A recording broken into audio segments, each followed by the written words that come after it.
mysterious traveler.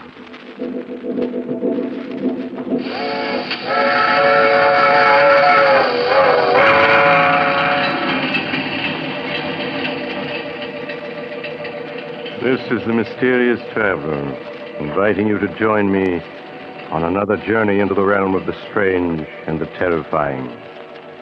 I hope you will enjoy the trip, that it will thrill you a little and chill you a little. So settle back, get a good grip on your nerve, and be comfortable, if you can. Where are we going? Why, we're going to follow the adventures of a man who thought he could commit murder and escape punishment. I call the story Death Laughs Last.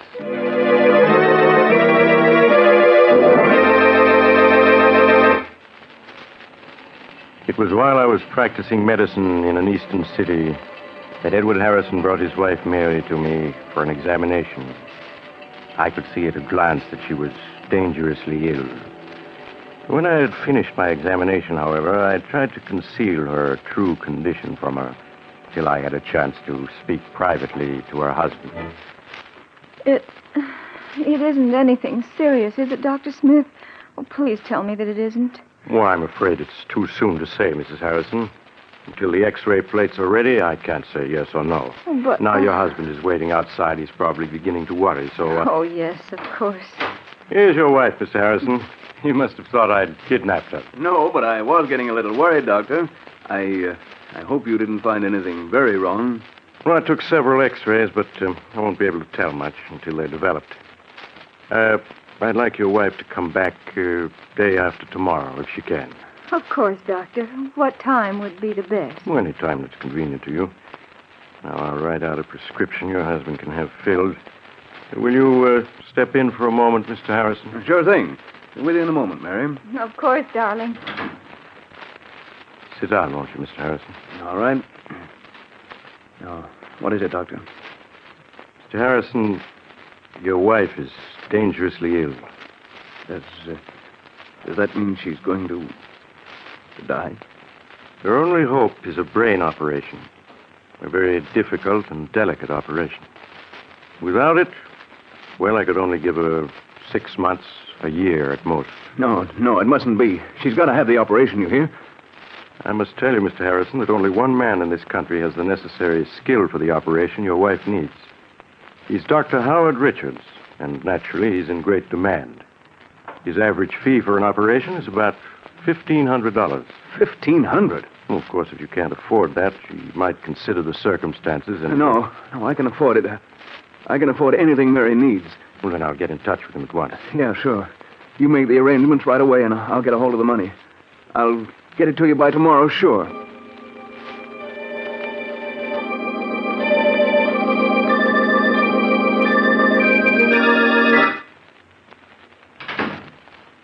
Darling, help me off with my coat, will you? Please? Oh, sure, Mary. Yeah. How are you feeling? Oh, much better since Dr. Smith gave me that medicine in his office. He's a swell doctor. He'll fix you up in no time. Did he tell you anything more, Edward? Not a thing, except that the treatment might take a little time, that's all. A little time? Oh, dear, I hope it won't be too expensive. Your business hasn't been good, and we've used up all the money in our savings account, and... Oh, don't you fret about money. Don't you worry about anything. All right, darling, I won't. Oh, but aren't you going to take your coat off? No, I've got to get the prescription the doctor gave me filled. You just take it easy till I get back. I might stop in at the shop, too. There's something I've got to attend to there.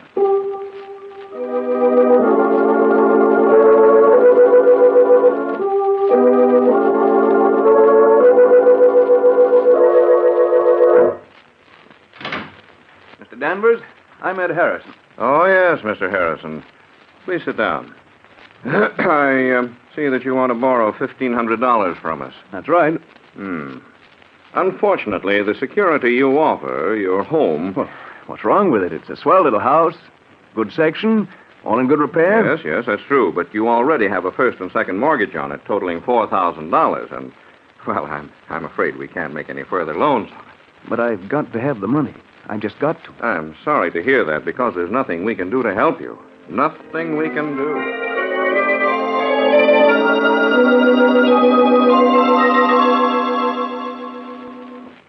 You say you're not employed, Mr. Harrison. No, I own a shop. I'm a locksmith. Mm-hmm.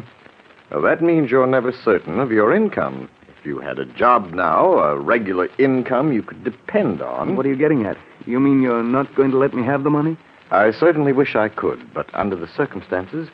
Well, I'm sorry, very sorry, but there's nothing I can do.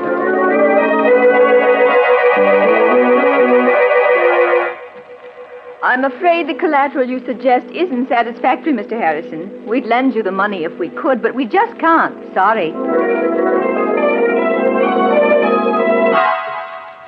But I've got to have it. I've just got to. Sorry. It's to save Mary's life. She'll die if I Sorry. don't. And I won't let her die. I won't. Sorry. Sorry. Look, Sorry. you must... Sorry. Listen. You must...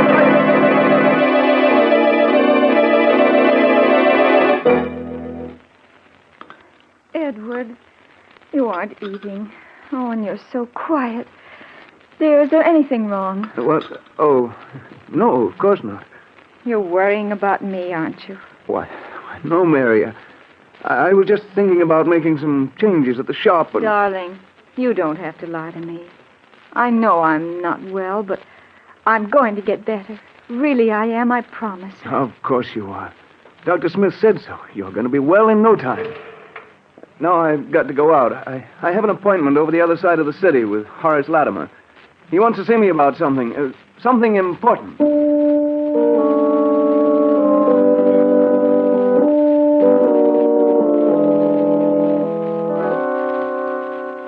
Edward had no appointment with Horace Latimer, but went to see Horace anyway. For he and Horace had been boyhood friends. Then their paths had separated, and Horace had grown wealthy. But in his desperation, Edward Harrison hoped that Horace would remember the past and would lend him the money he'd been trying to raise all day. Horace could spare it easily. But would he? 1,500. That's rather a lot of money, Ed. I know it is, Horace, but it's for Mary, for an operation. I've got to have it. Yes. Why don't you try the bank? You have a house, a business. I have tried the bank and all the personal loan companies in town. They all turned me down, said the security wasn't good enough. I see. Well, that's too bad. But I don't quite understand why you came to me, Ed. Because we're friends, that's why. Because when we were boys, we agreed that we'd each of us always lend the other a helping hand if we could. Boys don't understand business very well, I'm afraid, Ed. No, I suppose not. They don't understand business. They just understand friendship. You know, if I had the money and you needed it, I'd lend it to you in a minute. I don't doubt that at all, Ed. And you can bet I'd lend it to you if I had it. But that's the trouble. I haven't any ready cash. The income tax, you know, and a couple of shaky investments that I had to bolster up lately. All right, Horace, never mind explaining. I get the idea. You're not going to lend me the money. No, really, Ed, I would if I could, but I can't. I'm sorry, Save your but sorrow for somebody else. I don't need your money, you hear? I'll get it someplace else. Yes, I'll get it. Somehow.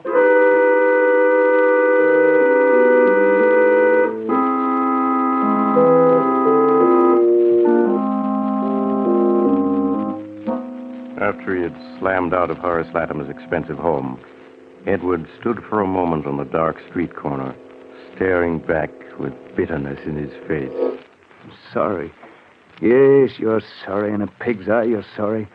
What a sap I was to think you were a pal of mine. What's that, buddy? Oh, was you talking to me? Oh, no, sorry. I guess I was thinking out loud. Oh, that's okay.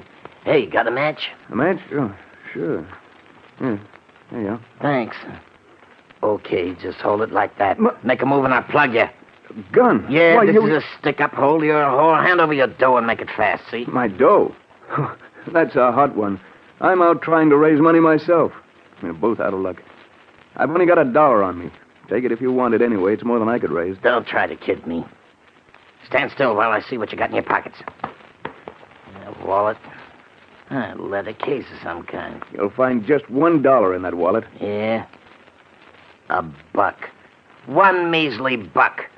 And I bet you got a roll hidden in this leather case. It's heavy enough. There's nothing in there but my emergency kit. Yeah, well, I'll just see for myself. Say. Oh, this kit is full of skeleton keys and pick locks and stuff.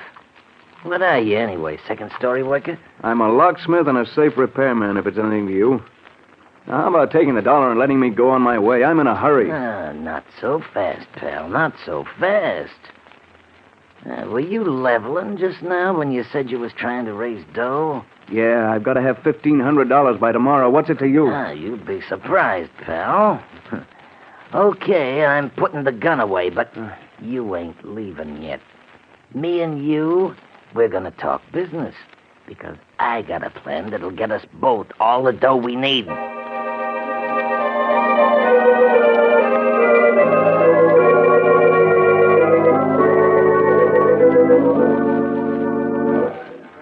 Two more beers, waiter. Coming up.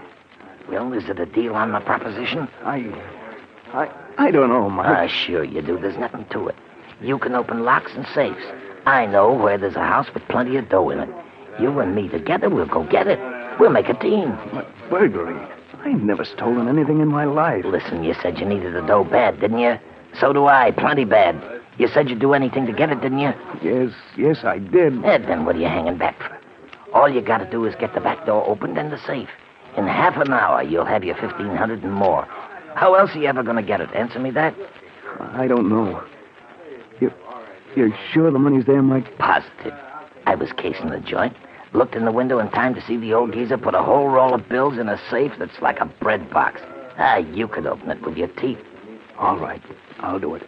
I've got to have the money. I'll go on the job with you.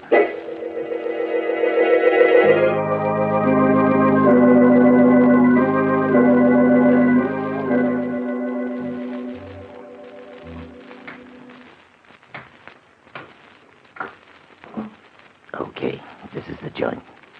Everybody's hit the hay long ago. It'll be a cinch. The luck looks easy. But I shouldn't be doing this. There must be some other way to get the money straight. Don't be a sucker all your life. You gotta take what you want in this world. If you don't, you'll never get it. Everybody's a crook of some kind. Take it from me. Well... Get on. Get that door open. We gotta get inside before we're spotted. All right. Let me take a second, I think. Yes. There. It's unlocked. Okay, get inside. The safe's in the library. Down this way. Don't make any noise. You're sure there's only two of them in the house? Yeah, the old guy and his butler. Probably both of them deaf as posts. Here's the library. Come on. The safe's behind the picture on the wall. This picture? Yeah, that's it. I'll lift it down. There you are. That safe is just a kid's toy. Go ahead, get it open. It won't be that easy. But I'll have it open inside half an hour.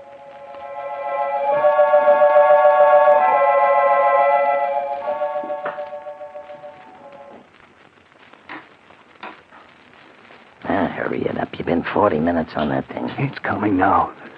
There. It's open. About time, too. And now let's see what's in it. Here's the cash box. Will I open it? There. Look. Dough, cash, Mazuma. What'd I tell you? There must be thousands there. Easy. Come on, we'll count it and divvy it up. No, never mind. Just give me $1,500. That's all I want. You can keep the rest. Are you kidding? No, that's all I want. Just the $1,500 I need. Okay, it's your funeral. Here you are. 10, 11, 12, 13, 14, $1,500 bills. $1,500? Yeah, for just an hour's work. Easy money, huh? What do you say? We crack a couple more cribs tonight? No, I just want to get out of here now and... Get behind this door. I'll take care of it. Burglars! Jenkins, please, help! What'd you expect me to do? Shake his hand? Would you kill him? Yes. I'm an accessory to murder. Put the duff and let's get out of here. Or do you want to get caught? No, of course not. Let's get going. Come on, we can... Stand still, both of you. I have a gun and I have you covered. The butler. If you move, I'll shoot. I can see you perfectly. He's standing on the stairs. He's got a gun. We caught. No, not yet. We ain't. Not by an old scarecrow with a rusty horse pistol. Put up your hands. I'm going to call the police. You've done something to the master. Okay, we'll put up our hands. Light from me, Will. Oh! They're shooting. We gotta get out of here in a hurry. No shots.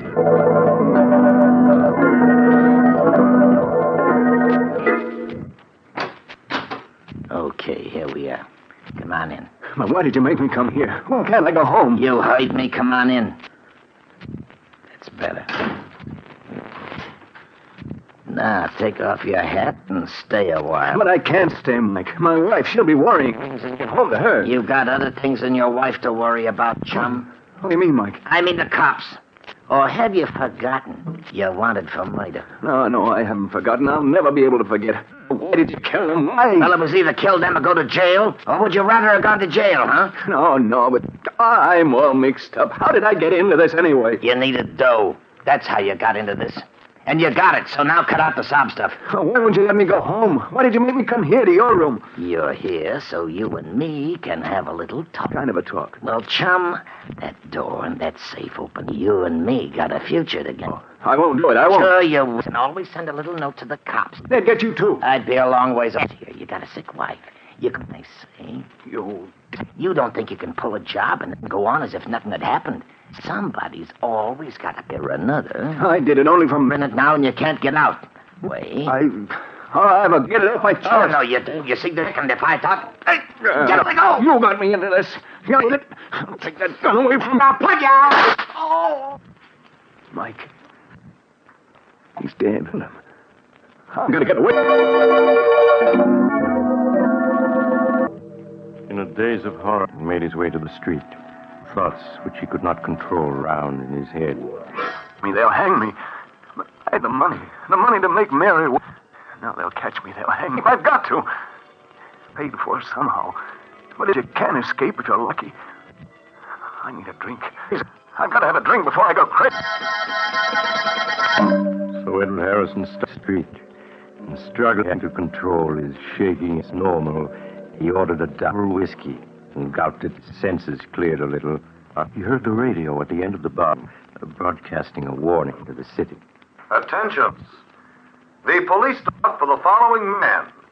Committed in the Buxton Park. Please make a note of the following. Say, buddy, what's the radio off for? Because I was... D? And I got a night I want to hear it. So I'm going to turn it back on again. No, you mustn't. But I'm going to. If you try your gun right here under the bar, see what that dirty killer looked like. I repeat, beyond height, lean and wiry, with reddish-brown hair, in Buxton Park earlier this evening. Man reported once to... Now turn you back to our regular night owl program of popular dance tunes. Lean and wiry with reddish-brown hair, huh? Well, that ain't you. You're heavy-set and black-haired. But for a minute there, you had me going.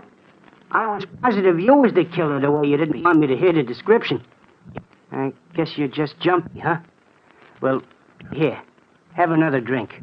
On the house. Thanks. I need some sleep. Yeah, that's what I need. Some sleep. How close he had come to giving himself away. Edward Harrison hurried. Mike the police were looking for, not Edward Harrison. And they had. Edward Harrison was safe. His own good luck, Edward was asleep. Quiet and troubled by nightmare, Mary was already preparing breakfast. Good morning, darling. Who? I was pretty late. I stopped at the shop. I was pretty late, a little work. I forgot to watch the time. Oh, this morning you look terrible. I know. You're worrying about me. Really, I am. Of course you are. I'm going to see to that. What do you think? Dr. Smith called up last night. He wanted to talk to you. Said he had some good news for you. Good news? Yes, but he wouldn't tell me what it was. I don't know why. He asked for you to stop in at his office this morning. I think I know what it is. Yes, sure, I'll go right over and see him. Oh, but darling, you're going to eat breakfast first, aren't you? I'll eat when I get back. I want to see the doctor first. Anyway, I'm not very hungry. Well, all right, Edward. But please hurry back. I want to know what the doctor says, too. Yeah, sure, Mary. I'll be right back. But everything's okay now, darling. Everything's okay.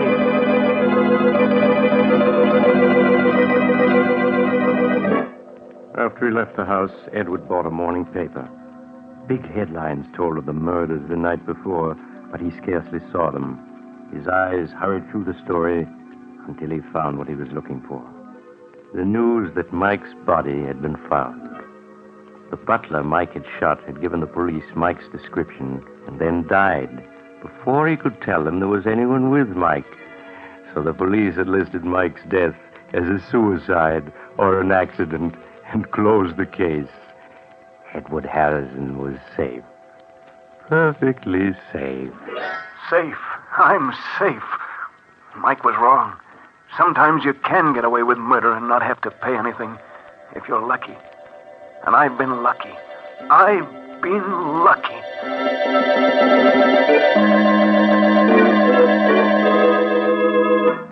When Edward Harrison entered my office, he sat down beside my desk and tossed a folded newspaper into the wastebasket. His expression was that of a man who had just faced disaster and been rescued at the last moment.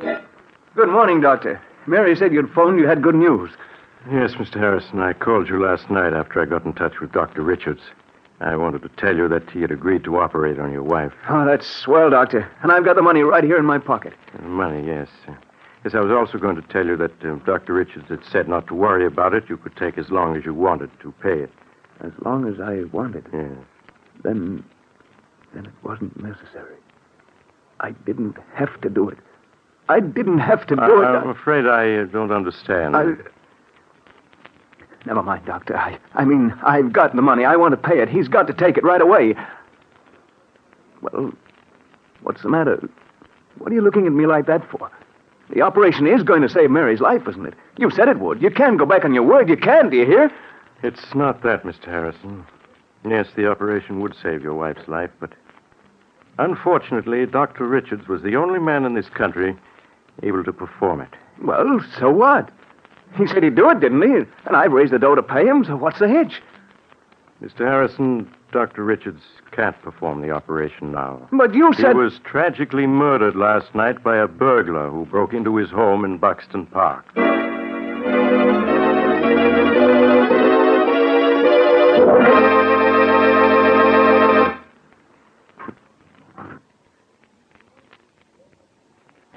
This is the mysterious traveler again.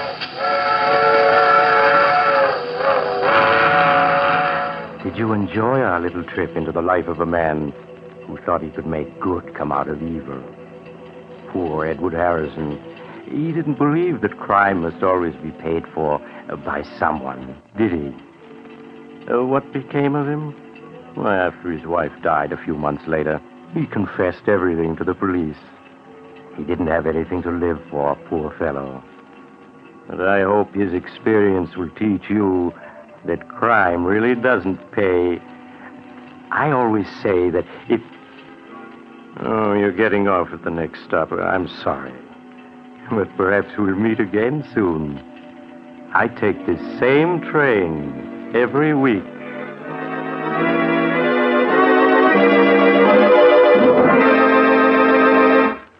You have just heard Chapter 42 of The Mysterious Traveler, a series of dramas of the strange and terrifying. In today's story, Death Laughs Last, Philip Clark played Edward Harrison, Carl Emery played Mike, and Elizabeth Morgan played Mary Harrison.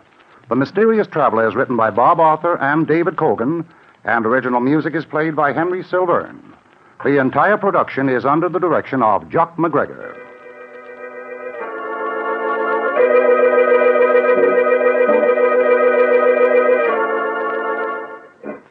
This is Mutual.